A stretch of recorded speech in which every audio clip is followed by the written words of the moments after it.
blessés et invalides sont les témoignages les plus vivaces des risques inhérents à l'engagement du soldat qui peuvent le conduire à exposer son intégrité physique et psychique. Il nous rappelle également notre incroyable faculté de résilience individuelle et collective face aux épreuves du destin. En réalité, soutenir nos blessés et invalides, c'est raffermir le concept de communauté et de famille militaire. Qui dit communauté, dit cet élan de rassemblement autour de tous ceux qui ont été douloureusement marqués dans leur chair ou dans leur esprit. Cette exigence à ne laisser personne au bord du chemin. Cette obligation morale de valoriser le dévouement et l'esprit de sacrifice. Par conséquent, il est un devoir pour chacun d'entre nous de contribuer à la reconnaissance, à l'accompagnement et à la réparation que ces blessés et invalides souhaitent et méritent. Chers blessés et invalides,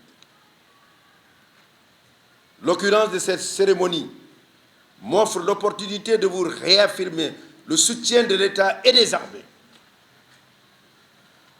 En effet, au cours de ces dernières années, des avancées importantes ont été enregistrées en service commandé et l'accompagnement des invalides grâce au plaidoyer du Haut Commandement et à travers l'action des structures telles que la Fondation des Invalides et Mutilés Militaires FIM. Je sais également que le chef d'état-major général des armées, initiateur de cette journée, a dans ses orientations prioritaires placé la solidarité et la fraternité au cœur de la politique sociale qu'il mène. À ce titre, des actions concrètes de soutien aux militaires et à leurs familles, et plus généralement à toute la communauté des armées, ont été conduites. J'ai aussi conscience de vos attentes et de vos préoccupations quant à votre situation matérielle et morale.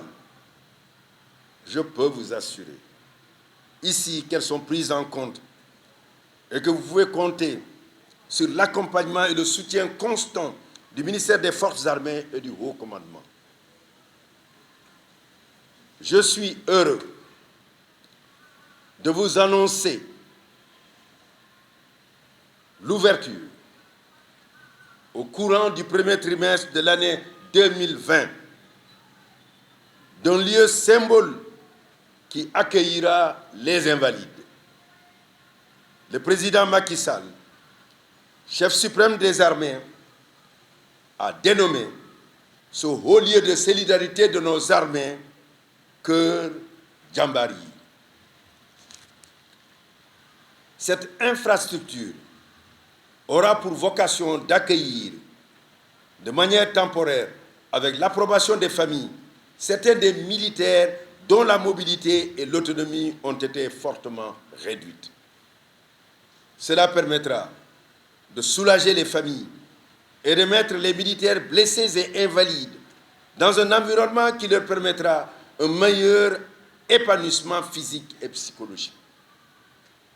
De même, une réflexion est en cours pour élargir les opportunités professionnelles ouvertes à nos blessés et invalides militaires dans une perspective de reconversion ou de réinsertion dans la vie civile. Ces ambitions, nous comptons les matérialiser dans une démarche inclusive, intégrant toutes les parties prenantes des structures du pôle social aux associations. Mais pour que nous puissions les mener à bien, il est essentiel que l'esprit de dialogue et de rassemblement, la recherche de l'intérêt général et une communication permanente avec la hiérarchie guident notre code de conduite.